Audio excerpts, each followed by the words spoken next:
Hola a todos, buen día nuevamente. Hoy vamos a hablar del tema la ley. Entre este tema vamos a analizar sus características de la ley, los ámbitos de su aplicación de la ley, su eficacia y el procedimiento que se requiere para su creación de la ley o para su reformulación en dado caso. Primero es necesario analizar la definición de lo que es la ley.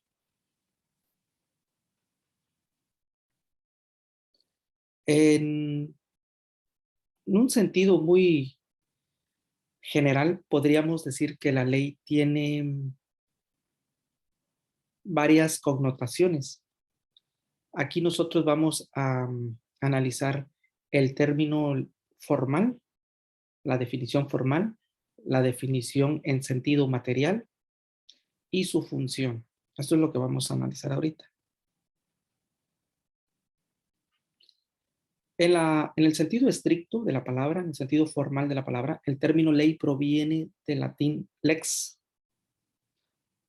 que da como origen o como da como resultado legis.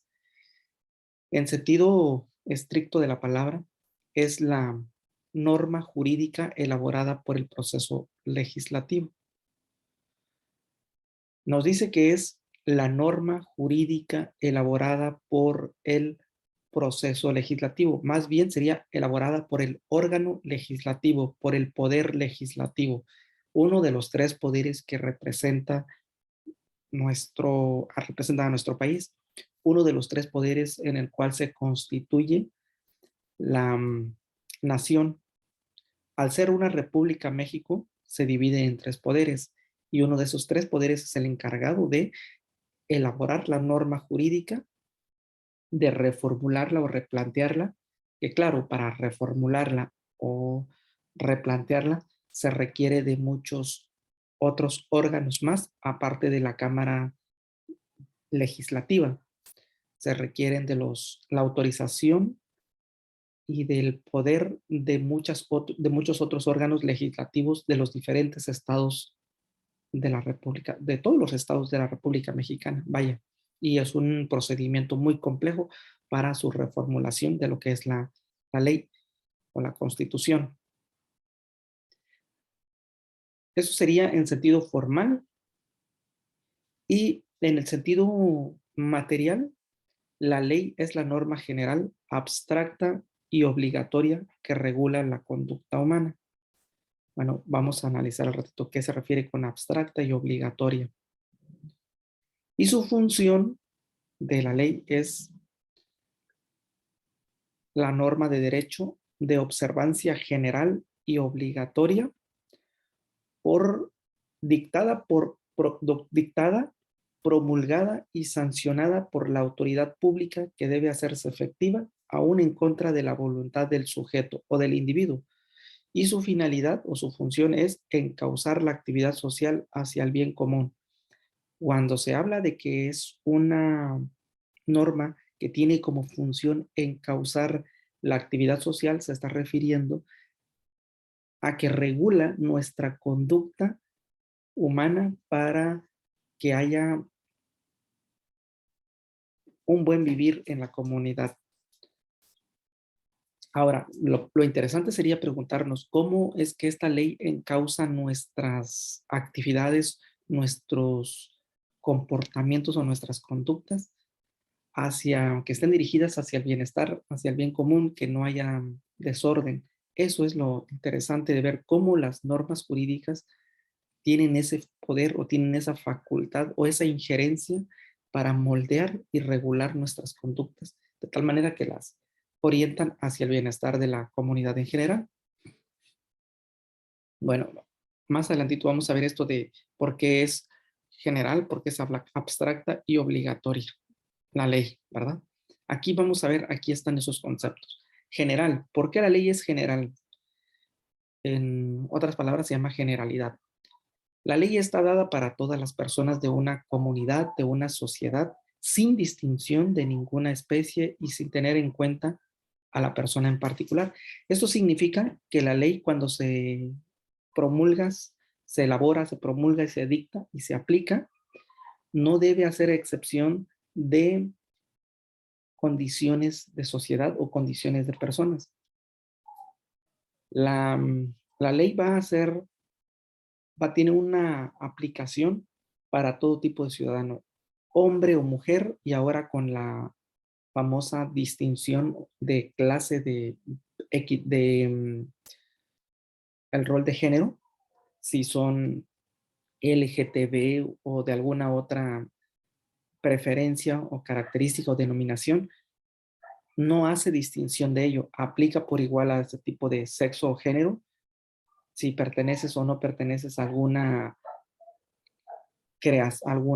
religión o si no la practicas, si eres una persona que tiene o si es una persona que tiene una discapacidad física, si no tiene una pierna, si es una persona en condición vulnerable, si tiene un síndrome, alguna otra enfermedad o anomalía, si es de color blanca, si es de color negra, si es de color amarilla, de piel amarilla, piel negra, si es mestiza, si es criolla, si es indígena.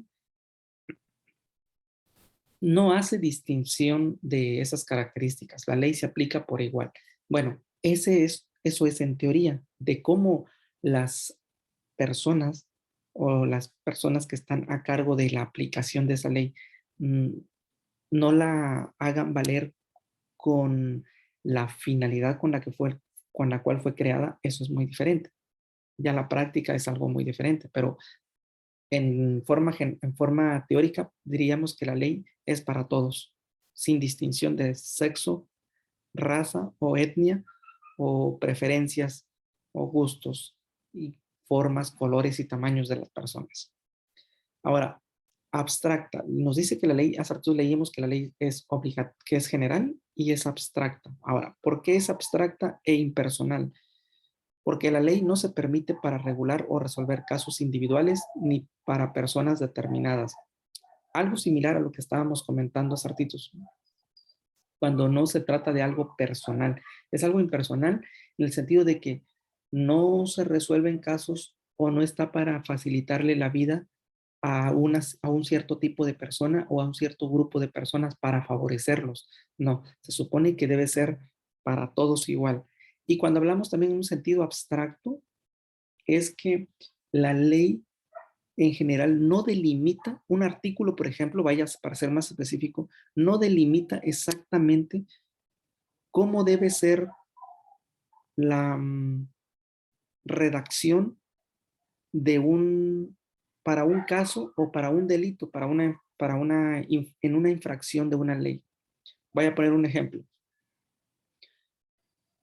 Imaginemos que dijéramos que la ley, que hubiera un artículo para señalar si es homicidio o no es homicidio, que la persona vaya a las 3 de la mañana caminando por una calle oscura y de pronto lo asaltan dos personas y esas dos personas llevan armas blancas o vamos a que llevan navaja y cuchillo y que asaltan a la persona, le quitan su dinero, le quitan sus pertenencias, lo golpean y lo asesinan y le dan 14 puñaladas en el corazón.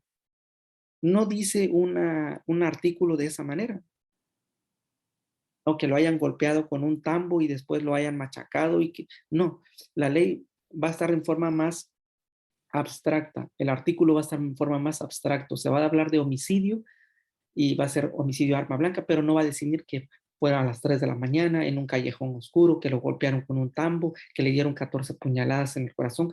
Entonces tendrían que elaborar muchísimos artículos para decir que fueron 14 puñaladas, otro así que fueron 13 puñaladas, otro así que fue con 5 balazos. O sea, no habla de eso, por eso es abstracta, porque el artículo está ahí. Ahora los juristas, los abogados tienen que interpretar ese artículo si corresponde o no a un determinado artículo, a una determinada sanción y qué sanción se le va a aplicar a las personas. Por eso es abstracta. En ese sentido, se tiene que interpretar la ley. Y la otra característica de la ley que es obligatoria. Tiene un carácter de obligatoriedad, es decir, un carácter imperativo imperativo es una obligación, como por ejemplo cuando yo le digo, David, pásame el código penal.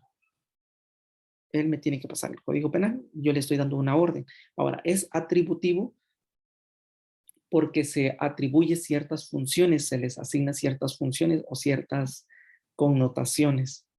Es decir, que por una parte establece obligaciones o deberes jurídicos y por la otra otorga derechos. Ahora, cuando también decimos, hablamos de atributivo, recibimos nosotros ciertos beneficios de la ley.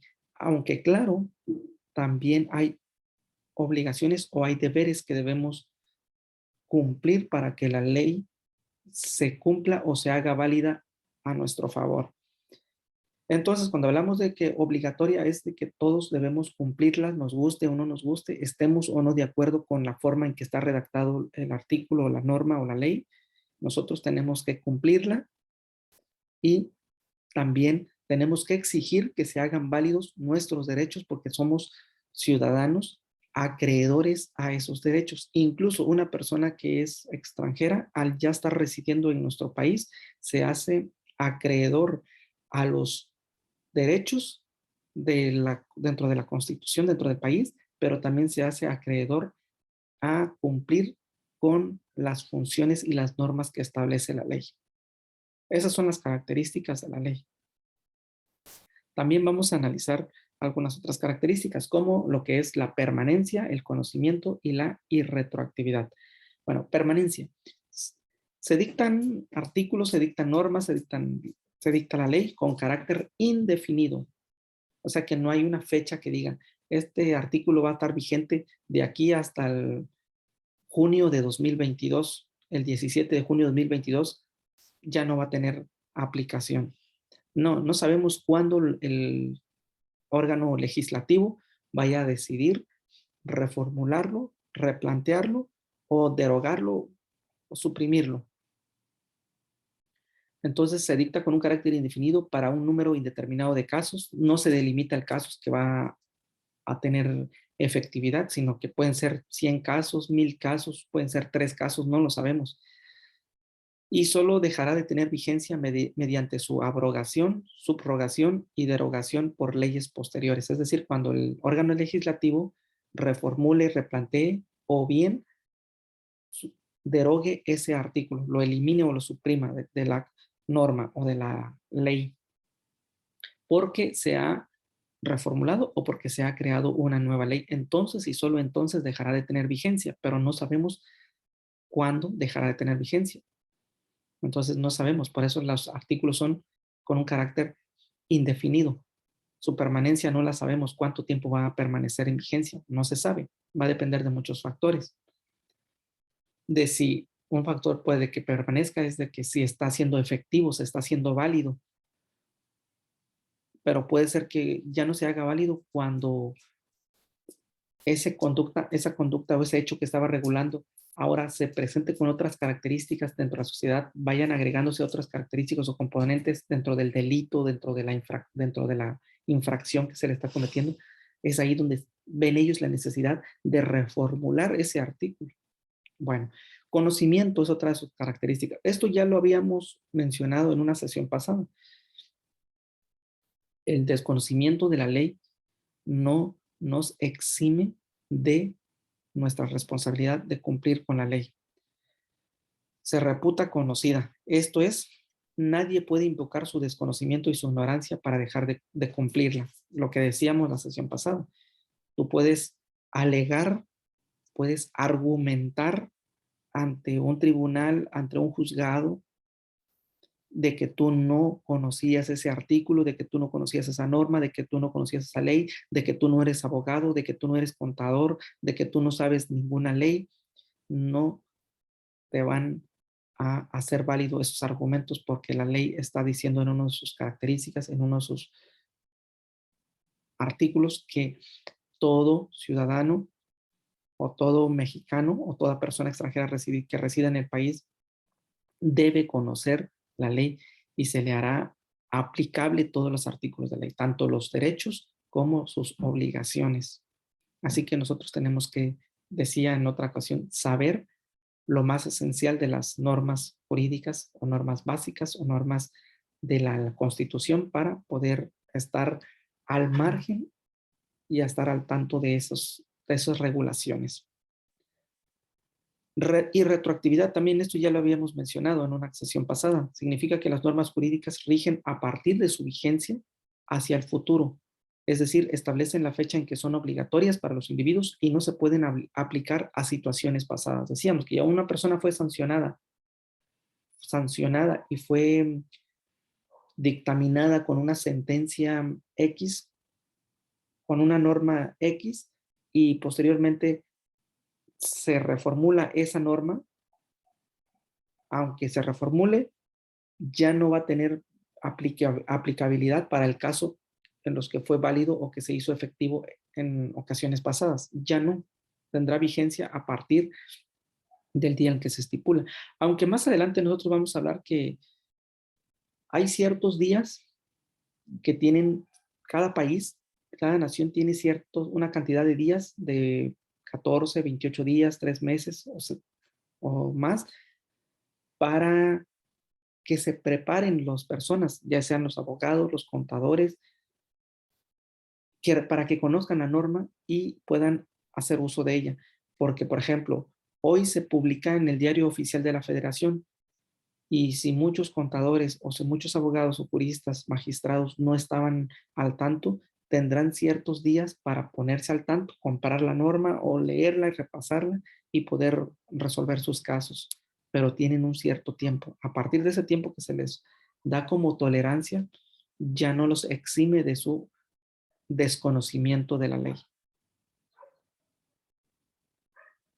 Bueno, ahora vamos a ver en los espacios en los que tiene efectividad o aplicación la ley. Vamos con la primera característica que se refiere al espacio. Se refiere al espacio geográfico en que se aplican las normas jurídicas. El ámbito espacial puede ser internacional, nacional, local y municipal. Aquí estamos viendo 3 ámbitos de aplicación. Así de manera muy general, los 3 ámbitos son el espacio, el tiempo y personal. Bueno, en el primer ámbito nos está hablando del espacio geográfico. Quiere decir que una ley, en México, la ley máxima por autoridad, por antonomasia, es la Constitución Política de los Estados Unidos Mexicanos. Esa constitución, esa ley máxima, se elabora o se elaboró para un determinado límite geográfico. Es decir, tenemos fronteras, la frontera con Guatemala y la frontera con Estados Unidos. Y nuestra constitución solo tiene eficacia, solo tiene validez dentro de ese ámbito, desde la frontera de Guatemala hasta la frontera con Estados Unidos, es la única forma en que tiene eficacia y validez. Si una persona se ha pasado a otra frontera, ese artículo, esa norma, esa ley ya no tendrá validez en esa persona, a menos que la capturen, la aprendan y la traigan a la nación, al país otra vez, y se hace efectiva nuestra constitución, nuestras leyes o nuestras normas. Así que también hay leyes que son nacionales. Por ejemplo, la constitución política, les hablaba, es solamente nacional, pero hay otras leyes que son de carácter internacional, que son los tratados. Y estos tratados sí tienen vigencia, sí tienen eficacia o aplicación, no solo en nuestra nación, sino también en otros países, pero no en todos los países. Eso será solamente con los países en los que hayan hecho acuerdos o tratados o convenios. Por ejemplo, el famoso Tratado de Libre Comercio, el TLC, que tiene vigencia nada más corrige nada más con México, Estados Unidos y Canadá en lo que es import y export de productos, mercancías y todo ese tipo de cosas y otras normas políticas o acuerdos que tengan los gobiernos de esos 3 países, no solo en el comercio, sino también en lo social o en lo político o en lo educativo. Pueden haber ciertos acuerdos. También está el famoso TLCAN. Ahora, esos son con los países de América del Norte también, pero con otros fines, con otros propósitos. Y así existen muchos otros tratados. También hay tratados marítimos entre países. en donde termina el límite del mar de una nación y el mar de otra nación, que yo ya no puedo navegar libremente por otro país, a menos que yo pida permiso y me den la autorización para poder navegar en aguas internacionales o en otras aguas, otros mares. O igual en el espacio. Eso lo vamos a ver más adelante en otra clase. Cuál es lo que es el territorio, cuál es la nación. No sé si se los comenté, pero todo lo que está debajo del suelo, lo que está por encima del suelo y lo que está, me refiero debajo del suelo como la minería, la plata y todas las vetas, y lo que están arriba, personas, o sea, la comunidad, las personas, la selva, los bosques, los lagos, los ríos, los mares y lo que está en el espacio que delimita una nación le pertenece al Estado, a la nación. Y entonces, por eso cuando uno va a ir a otro país, tanto en avión como en barco, se tiene que pedir permiso para que pueda uno cruzarlo. Entonces, eso refiere que hay artículos, hay leyes que son internacionales, pero también hay leyes locales o municipales, que estos vienen siendo nuestros reglamentos.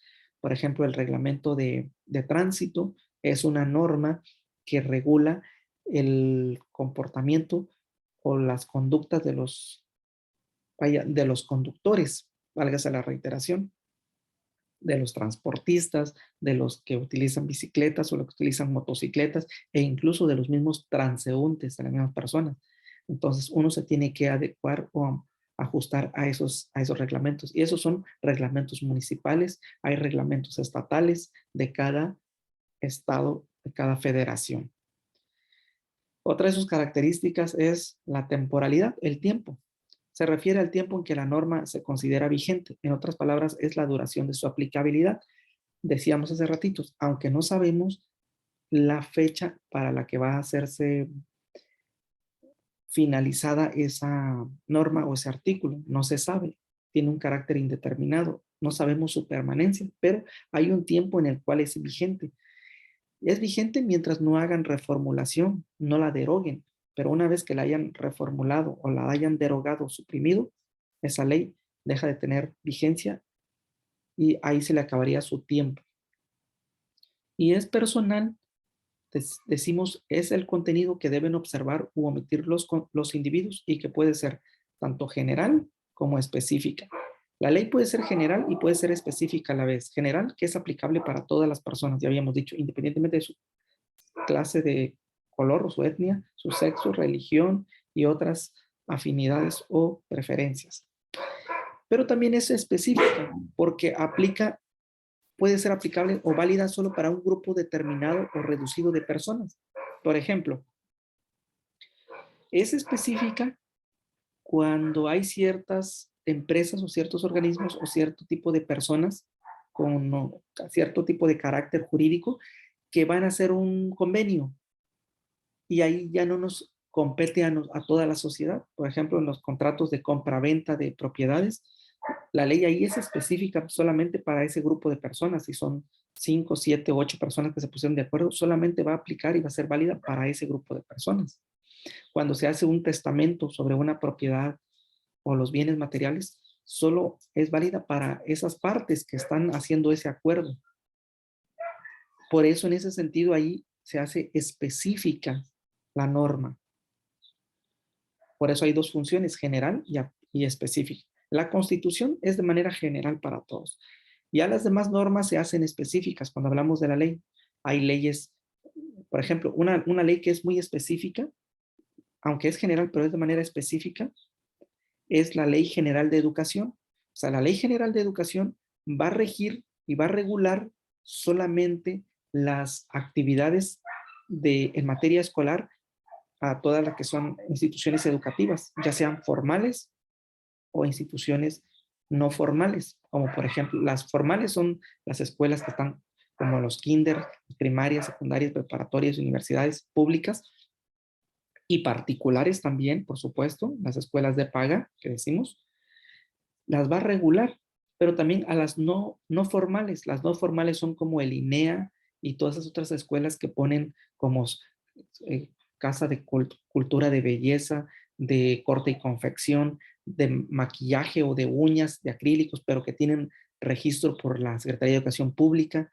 Entonces, todo eso los regula la Ley General de Educación. Ahí es específica, no entra para los que son abogados, para los mecánicos, para los electricistas, para ellos no los regula, solo regula a los que son de educación. Igual la Ley General de Salud, solamente a los DIF, perdón, a los centros de salud, a los hospitales, a los IMSS, las clínicas particulares y públicas. Eso, ahí también se hacen específicas las normas. También tenemos la ley de comercio exterior, también ahí solamente aplica para los que venden o importan o exportan productos de un país a otro país, y solamente ahí se hace válido esa norma o esa ley. En ese sentido es personal. Bueno, también es material, se refiere a la materia que regulan las normas. Ahí podemos decir que se refiere por el tipo de materia. Está el derecho civil, laboral, penal, etc. Ahí vemos que la ley se hace también de manera más específica. Bueno, ahora vamos a ver el procedimiento para crear las leyes en México. Dice, legislar es el proceso mediante el cual se crean leyes. El sistema jurídico mexicano, la constitución política, en el sistema jurídico mexicano, la constitución política de los Estados Unidos mexicanos regula el proceso legislativo a través de lo estipulado en los artículos 71 y 72. Bueno, ¿cuál es el proceso o procedimiento que se requiere para elaborar las leyes? Son estas: la iniciativa, discusión, aprobación, sanción, publicación e iniciación. La iniciativa es el acto por el cual un proyecto de ley es presentado a la consideración del órgano legislativo por los órganos del Estado debidamente facultados para ello. El derecho de iniciar las leyes compete, según el artículo 71 de la Constitución mexicana, al presidente de la República, a los diputados y senadores del Congreso de la Unión y a las legislaturas de los estados. Es decir, solamente el presidente, los diputados y senadores y las legislaturas de los 32 estados de la República Mexicana tienen la facultad para presentar un proyecto y presentarlo a la consideración del órgano legislativo de la Cámara de Senadores y Diputados y poder realizar todo el proceso de si se crea una nueva ley, se reformula una ley que ya está en vigencia o se deroga definitivamente. Solamente ellos.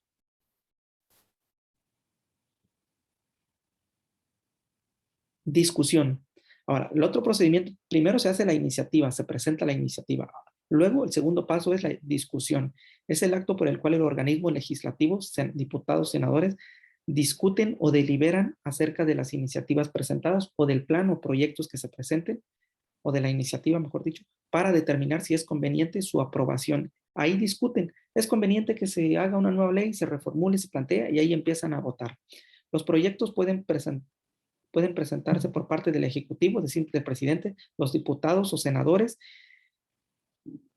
y discuten si es válido o no es válido hacer la reformulación o eliminarla o crear otra ley. Ese sería el segundo paso. El tercer paso es la aprobación.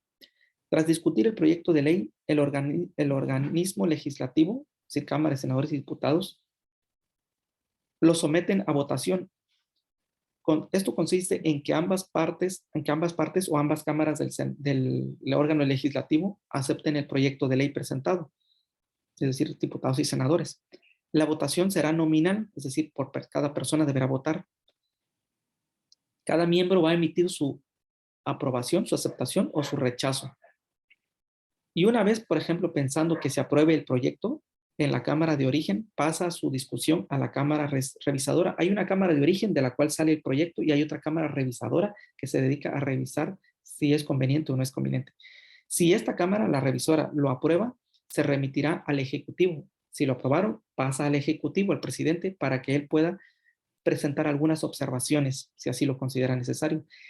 Si el Ejecutivo, si el presidente no regresa el proyecto o esa iniciativa o ese plan dentro de los siguientes 10 días hábiles, se considera aprobado.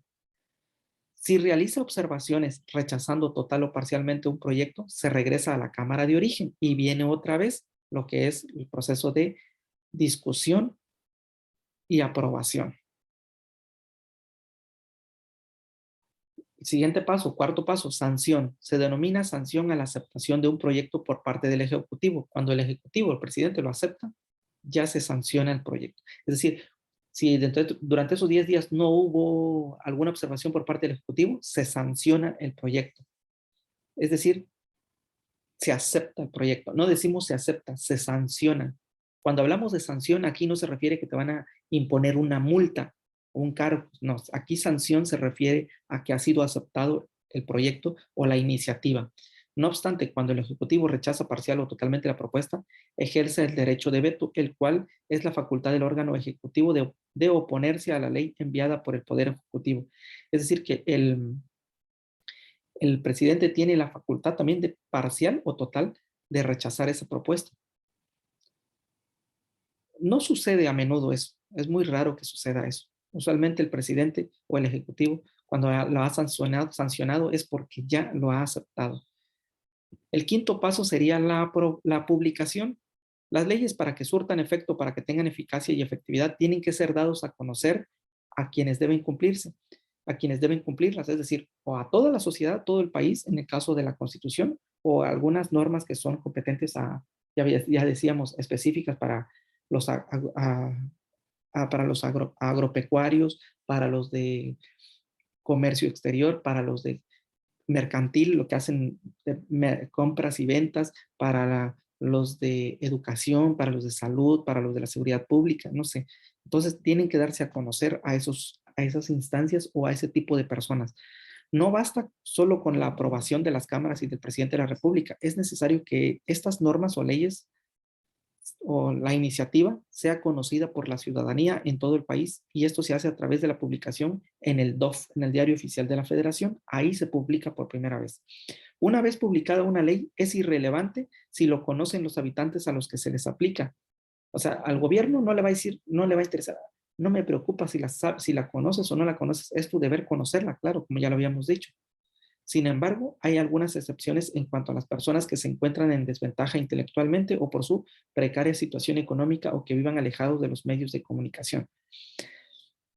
Hay ciertos casos en que se les tolera a ciertas personas que que no conozcan la nueva ley que ha entrado en vigencia, porque viven muy lejos, viven en unas comunidades recónditas y no ha llegado la información, o porque realmente hay personas que no saben leer ni saben escribir.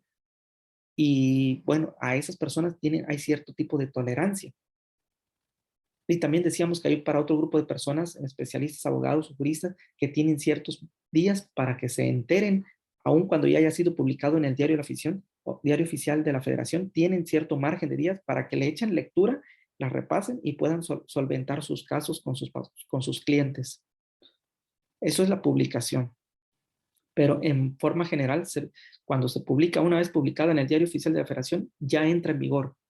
E insisto, hay tolerancia de ciertos días, meses para grupos de personas, ya sea porque están en desventaja intelectualmente, porque no llegan los medios de comunicación allá, o porque hay un margen que se conoce que es como tolerancia para que lo conozcan. Y finalmente, la iniciación. El sexto paso y último paso es la iniciación. Se refiere al momento en que entra en vigor una ley con toda su fuerza obligatoria. La iniciación es cuando ya han pasado los 3 meses, 14 días, 22 días, dependiendo del país que les dio esa tolerancia. Después de que se publicó en el diario oficial de la Federación, hay 14 días, 18, 22, 3 meses, 6 meses en ciertos países. Y una vez ya pasado esa tolerancia, ahora sí viene la iniciación. Aquí ya entra en vigor con toda su fuerza, dice, y obligatoriedad. Si yo como contador no me puse al corriente con las normas o con las actualizaciones de los códigos o lo que sea, en lo que yo estoy trabajando con mis clientes, ya no tengo perdón, ya no hay excusa.